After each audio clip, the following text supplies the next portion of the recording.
course, Cromford Mill is incredibly important in terms of world history because it's Arkwright's legacy, and what Arkwright created here is spread right across the world.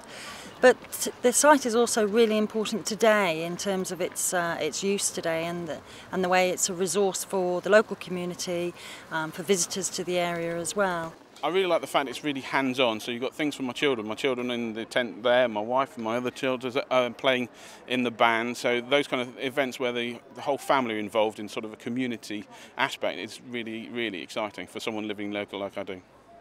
Yeah, we've been a couple of times. We usually come if there's a community event on, like for instance the band was playing today, so we came down to listen to the band. Also my children really like history, so we come down to have a look at the mill and have a look around the mill and find out a bit more about what it used to be like, you know, hundreds of years ago. But once visitors get here, there's such a broad range of things to do. The site is set in the most beautiful landscape, so there's a number of walks. We have the canal right next to us, as well as the actual mill complex itself and the village, which has a fabulous historic story. The mill's got a diverse range of shops there now, and 2 licensed restaurants. We do functions, and our events programme is the most exciting events programme we've ever had, and that's expanding year on year. So we've got reenactments, we have live drama, Shakespeare, we have heritage fairs, festivals, live music, and a whole series of events going on throughout the year, particularly through the school summer holidays. So we've got a lot more activity than we've ever had before. So there's always something on at the weekend at Cromford Mill. Yes, I've been to Cromford Mills quite often actually. I often come to things like the events, enjoy them most of all. I've really enjoyed the fact that there was so much on for children. So the children have enjoyed face painting, they've enjoyed making things out of clay, and they've enjoyed wandering around and feeling safe and finding out a bit more about the mill. There's plenty to do down here, it's different all the time. There's loads of walks, like doing walks, there's plenty for small people to do, like looking around the shops.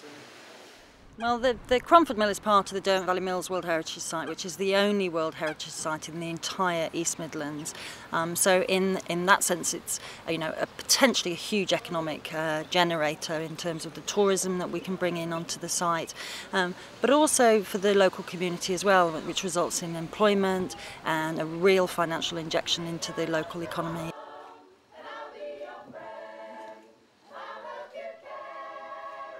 We've just finished an extensive exercise developing the master plan for Cromford Mill, which has given us a £20 million scheme to complete the development on the site.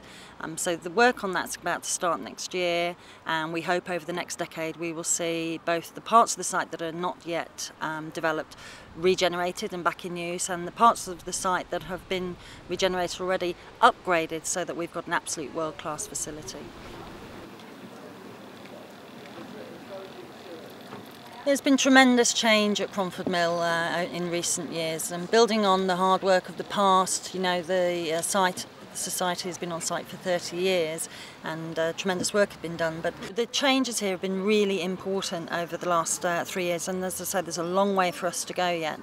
We're going to see the introduction of an extensive activity plan on site over the next 3 years, and that will be building on what's already been done but providing a far more extensive range of events and activities for the public when they get here. That will include tours not just of the mill and the village, but including the canal and the Willersley Castle and Masson, and really expanding the Arkwright story so people get the full picture.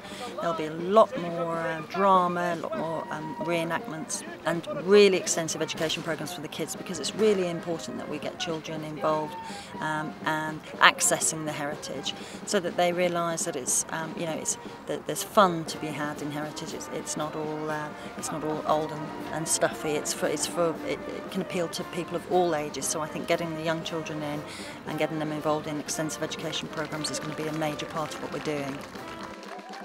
We are a site that's a work in progress. It's a building project, it's a regeneration project that's going on still today and will be going on over the next decade.